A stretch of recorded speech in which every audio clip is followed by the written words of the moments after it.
by our employees, our staffs, the volunteers in this community, Red Cross, National Guard. As I said before, it's been truly humbling. They worked incredible hours under very, very difficult conditions to make sure that members of this community were taken care of. We still have shelters that are open right now. We're still taking care of some parts of the general population, but also a number of special needs. And so people continue to work even on in these shelters to make sure people are taken care of. We are working with the community, the cities and municipalities, such as the city of Fort Myers, to set up distribution centers and volunteering some of district resources to assist getting food and water and some essentials like that out with to our community members. So it's been a massive effort, but again, I'm very, very proud of the work of our staff and employees. The recovery process is taking quite longer than we thought it would. Our initial assessment was done by our rapid assessment team that went out literally just hours after the storm was over to really assess building readiness. And we found that most of our buildings did sustain some damage. Now, most of that damage was relatively minor, downed trees, some water intrusion, things such as that. But we do have some major damage in some of our structures. For example, I know that at least 2 of our high schools, we have a major roof repair that we're going to have to do, even replacement, and also with one of our elementary schools. So we have 3 schools where we have a major structural issue that we're going to have to address. We also had a number of portables that were damaged, destroyed in some cases, that will have to be fixed, and we'll have to make arrangements for those students. And there are not really portables in this area, which I'm aware at this point, where we can rapidly deploy them. But I did speak with Mr. Flock, who is our maintenance director, and he said we are going to be up and ready to go very soon. So we will have space for our students. Now, the major issue for all of us is flooding and also power.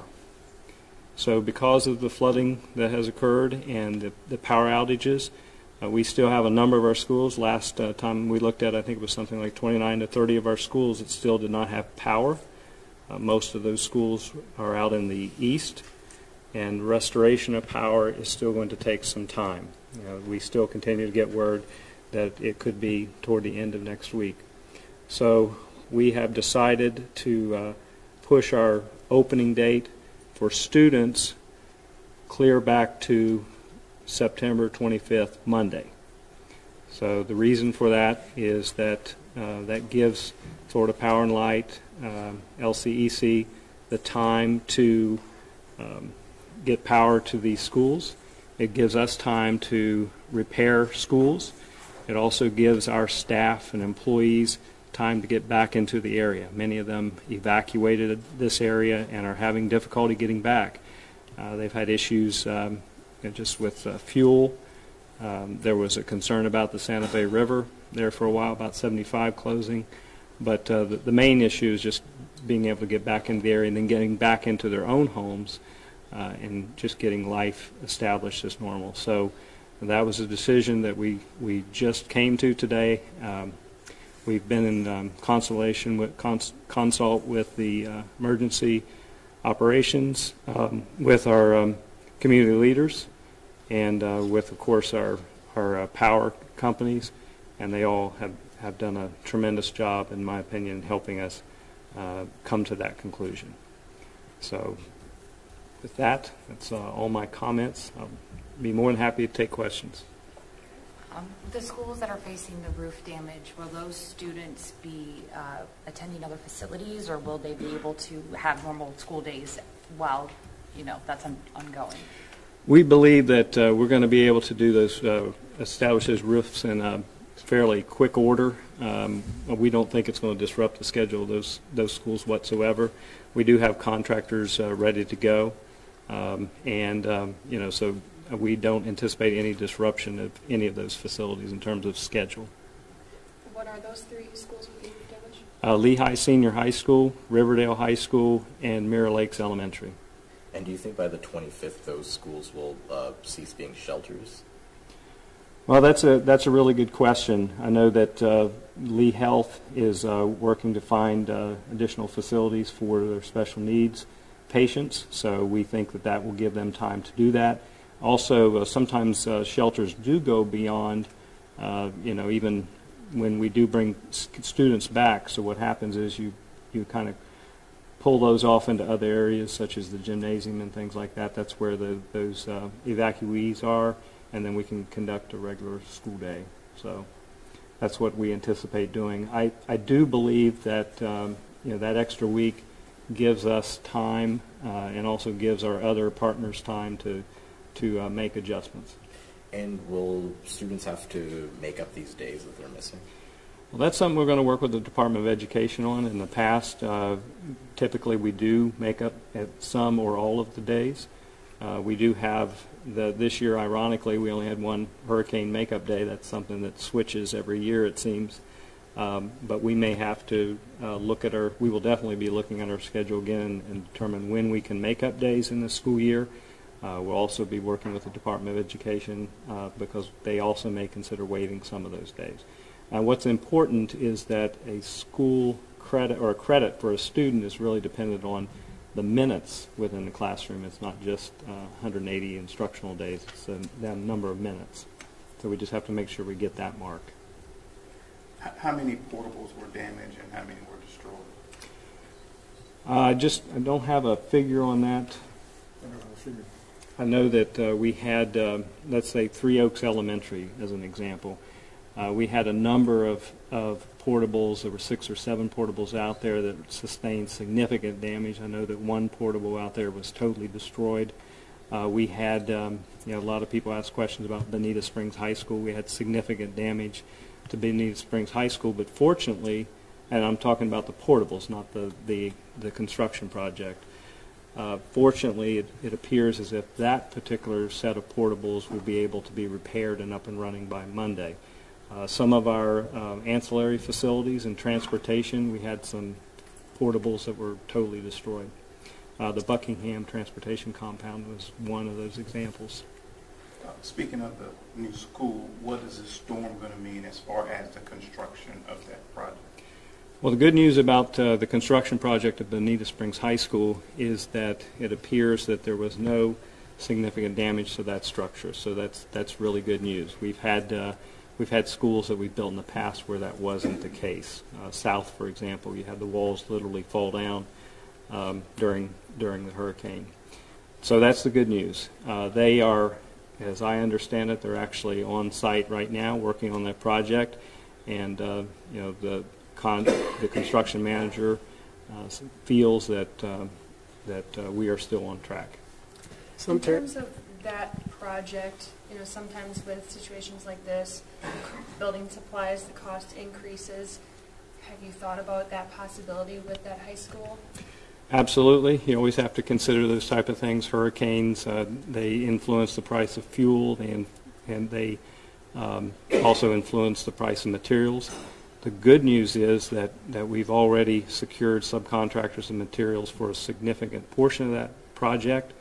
In fact, the board, with its action at a last board meeting, allowed us to be able to move forward with one of the final amendments, which allowed us to secure subcontractors, which will help us reduce those costs. So while that is always a concern, we are glad that we took action relatively early when it came to light about those cost increases, so that we could get subcontractors under contract, which will help us control costs. Can you talk about if any staff will return before the 25th and teacher pay? I can talk a little bit about that. Yes, we are going to have all of our administrative staff actually return to work tomorrow. That would be principals, assistant principals, and down here we want assistant directors, coordinators to report to work, because there's still a lot of things that we can do in our facilities that are open and operational. We are asking our directors to identify essential staff that they will be calling back on Monday. And in the meantime, we also are asking and directing our custodians, sites workers, building supervisors to report to work. Many of them are already there today. They are going to be reporting to work tomorrow so that we can continue the cleanup effort in schools. We are asking for all of our staff to report to work next Friday so that we can get our school district up and running and ready to open for students the following Monday. Do you think the school district has enough resources, people, and money to make that September 25th date? I do. We had a lengthy discussion about that today. I have to commend our maintenance staff. They've truly done an outstanding job. They're well ahead of it right now. The director has visited virtually every single school. We've done quite a bit already. For example, our shelters. A lot of cleanup that has to take place after a shelter, but they've already done a significant amount of work there. We also have a number of vendors in these situations that we can call upon. They've already also been deployed. So yes, we certainly do. In fact, we were committed to opening up on Monday. We were well on our way to do that, but we would have had to work literally night and day and through the weekend. This will give us a little bit of breathing room, but we do think it definitely gives us enough time.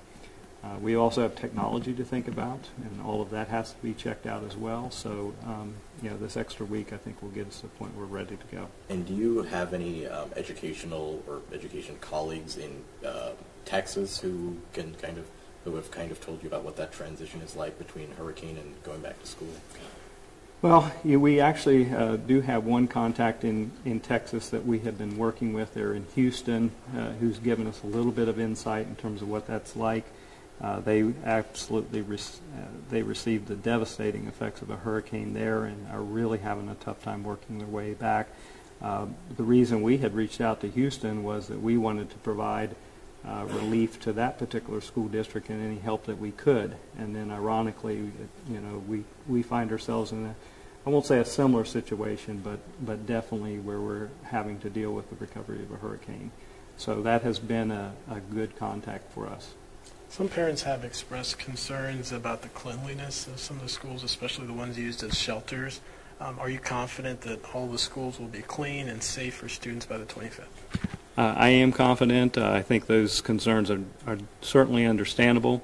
One of the things we have had a private contractor that goes out and literally scrubs those things from floor to ceiling, and they are they ensure the air quality of those facilities prior to opening. We also have an excellent, actually exceptional maintenance staff that will check every single facility as well. So yes, I'll be confident we're ready to go on Monday. Next Monday. What is the situation with the actual bus fleet? Damages? Are buses operable? Have you guys had a chance to check those type of things yet? Yes, we have. Our Executive Director of Transportation, Robert Cody, was addressing this issue yesterday. Most of the damage of our bus fleet was actually relatively minor. Those stop arms that pull out, some of those got damaged. The vents and the ceilings of those buses, there was some damage there. But he feels that our entire bus fleet is going to be fully operational by next Monday. In fact, we are already using our bus fleet to shuttle people to different parts of our community where there's a need, whether it's evacuees to a shelter or employees to places where they need to work. For example, we're going to be having to move some of our custodians from schools that are not damaged to places where they are damaged to assist in cleanup efforts there, and the bus fleet will help us with that.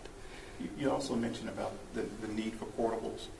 Where have you guys started to reach out to see if you can get portables and how quickly they'll be able to get them to you? Because I know some people are experiencing transportation issues. Well, that one I will need to defer, see if Mr. Law, if he can answer that for me. Yeah, we're still in the early stage right now for that, and we're hoping in the next few days we could probably go ahead and address that. Have you even begun to assess how much the cost of repair overall is going to be for the school district? It's a good question. We've just, again, starting maybe the initial cost assessment, but at this time I do not have a total figure for you. I will say that what we have to do in these situations is we have to document all of these damages very thoroughly. So every one of our school principals and our directors has forms that we're to fill out that it gets very specific. And then we turn in much of that information to FEMA and request reimbursement. When you reopen on the 25th, hopefully, will the after-school programs be altered in any way, or do you expect to offer the full range of services? At this time, I believe that we will be able to offer the full range of services on the 25th when we open. How many of your schools still don't have power? The last time we checked, it was approximately 30 of our schools did not have power. And that's a figure that continues to move with every single day, but we have 30 of them last time that I received notice, which was earlier today. We have about 4 more minutes, so we're going to wrap this up, so if you guys have any more And how many schools from the county have been used as shelters? We had 10 at one point that were used as shelters. We started out with 7, and then that gradually grew. Currently, we have a shelter at Eastleigh County High School Special Needs. We have Ray V. Podorf as a special needs shelter, and then Paul Lawrence Dunbar Middle School is a general population shelter that is still open at this time. How many facilities in all in the county?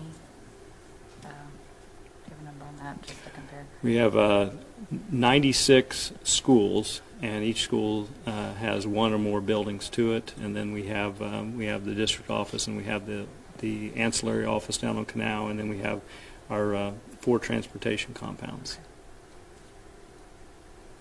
All right. Okay. Any more questions? We're good? Any messages to the students that are enjoying this 2-week break? Well, one of the concerns that I would always have in these situations is instructional continuity. So I would encourage students to read. Now some of them will take me up on that, some of them don't. I mean, reading is actually foundational, but take that opportunity to do some of that. We also have been continuing to monitor our website and your school's website, because our schools may put information out there for their students, which may include suggested activities, academic activities. Any more community cleanup efforts like we saw at the school the other day? Such as? Calling in students, volunteers, as we saw the other day at a school. Very good question. Thank you for that. We are currently working right now to come up with a volunteer list. We have somebody that's coordinating that, and part of that volunteer coordination will be to work directly with our operations team and to be able to notify those volunteers where they might be needed.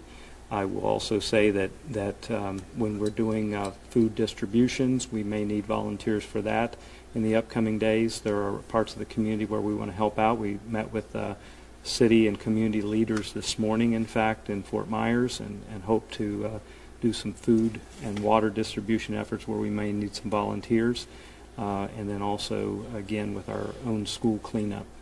So there'll be more information regarding our volunteer efforts that will come out on the web, I would say, in the next day or so. Okay? Thank you. All right. Thank you. Also, I want to let you guys know to check out our Facebook, our social media, and our website. We're going to have a lot of community information that we're going to be putting out on our stuff as well, because we have so many people in the community that prefer right now. I'll get them all. Just keep that in mind when you're putting stuff out there. All right. Thank you, guys. Thank you. All righty. Thank you. Appreciate it.